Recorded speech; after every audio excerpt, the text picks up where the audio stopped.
उपस्थित सभी लोकतंत्र के चौथे स्तंभ के योद्धाओं, एक आश्चर्यचकित घटनाक्रम मध्य प्रदेश की राजनीति में हुआ है। भारतीय जनता पार्टी का जो चाल चरित्र और चेहरा है, ये लोकतंत्र विरोधी है। ये धीरे धीरे आम जनता के जहन में घर करता जा रहा है। जिस तरीके से आज से 6 साल पहले, 7 साल पहले मध्य प्रदेश ने काला अध्याय लिखा गया, लोकतंत्र में हमारी चुनी हुई सरकार की खरीद फरोख्त हुई, कई विधायकों को बेचा और खरीदा गया, फिर लाडली बहना और प्रलोभन की राजनीति पर भारतीय जनता पार्टी ने फिर से सत्ता बना ली। अब उसके बाद एक अभियान के रूप में भारतीय जनता पार्टी ने विपक्ष के नेताओं को पार्टी ज्वाइन कराने को लेकर एक जो लोकतंत्र का एक दूषित चेहरा देश के सामने, प्रदेश के सामने लेके आए, वो पूरे प्रदेशवासियों ने, देशवासियों ने देखा है। विजयपुर की जो चुनाव की जीत थी, वो लोकतंत्र को ताकत देने वाली और भारतीय जनता पार्टी के जो षड्यंत्रकारी सोच, विचार, कारनामे, उनको धत्ता बताने वाली थी। आज प्रदेश के राजनीतिक कार्यकर्ताओं को और प्रदेश के आम जनमानस को ये महसूस हो गया कि जो लोग भारतीय जनता पार्टी में अलग अलग पार्टियों से, कांग्रेस पार्टी से भी गए थे, आज उनकी स्थिति क्या है। मैं समझता हूं कि 99.99% लोग बेरोजगार हैं। ऐसे में एक आदिवासी विधायक सामान्य सीट से चुन के कैसे चला गया, भारतीय जनता पार्टी को ये नागवारा गुजरा। आप देखो कि बीजेपी की जो सोच है, नरेंद्र मोदी की जो सोच है, जो इनका मूल चरित्र है, वो संविधान विरोधी है, लोकतंत्र विरोधी है, दलित विरोधी है, बाबा साहब अम्बेडकर विरोधी है, आदिवासी विरोधी है। यही सोच था कि जिसने नेता प्रतिपक्ष एक आदिवासी है, वो सवाल करता है खड़े होके, तो भारतीय जनता पार्टी का एक मंत्री उसकी औकात पूछता है, उनकी औकात पूछता है।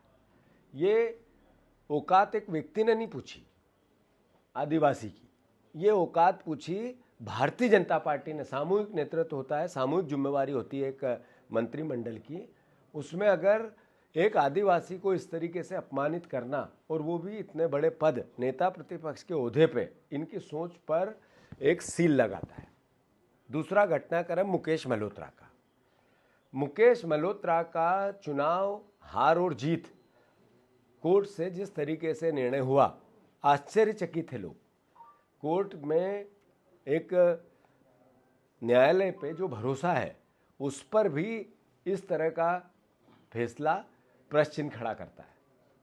मैं मानता हूं कि एक आदिवासी व्यक्ति, क्राइम क्या छुपाने की आरोप है कि आपस में बातचीत हुई थी, तू मैं हुई थी, वो इंगित नहीं किया गया। बेसिक कोई ऐसा क्राइम नहीं था जिससे कि जो मूल तत्व है कि अपराध छुपाने से चुनाव पे प्रभाव पड़ना, इससे कोई प्रभाव नहीं पड़ता था। फिर भी फैसला शून्य हो सकता था, पर बदल के हारे हुए विधायक को फिर से विधायक बनाना, हारे हुए व्यक्ति को फिर से विधायक नियुक्त करना, ये न्यायपालिका पर भी बहुत बड़ा प्रश्न चिन्ह खड़ा करता है।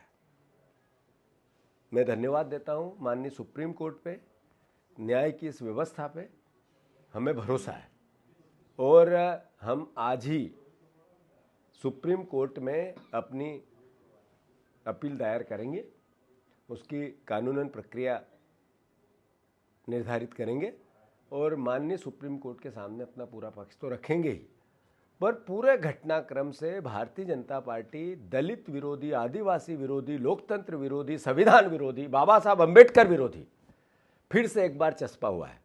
मैं उन प्रदेशवासियों से आग्रह करना चाहता हूं जो वोट के अधिकार को ताकत देना चाहते हैं, आदिवासी परिवार के उन साथियों से कि आप मूलवासी हो इस प्रदेश के, अगर आप सामान्य सीट से चुन के चले जाते हो, भारतीय जनता पार्टी को ये बिल्कुल पसंद नहीं आता है। ये दलित साथियों से भी मैं आग्रह करना चाहता हूं कि देख लो, आप समझ लो, जो भारतीय जनता पार्टी एक तरफ अलग अलग तरीके से आप लोगों के सामने अलग अलग बातें रखती है और दूसरी तरफ अपने ही एक आरक्षित वर्ग के साथी के साथ कितना बड़ा कुठाराघात करती है। एक विधायक, पूरी सरकार थी उनके पास, पूरी सरकार में 2 तिहाई के आसपास उनके पास एक तरह से बहुमत है, उसके बाद भी एक आदिवासी पद पे नहीं रहना चाहिए।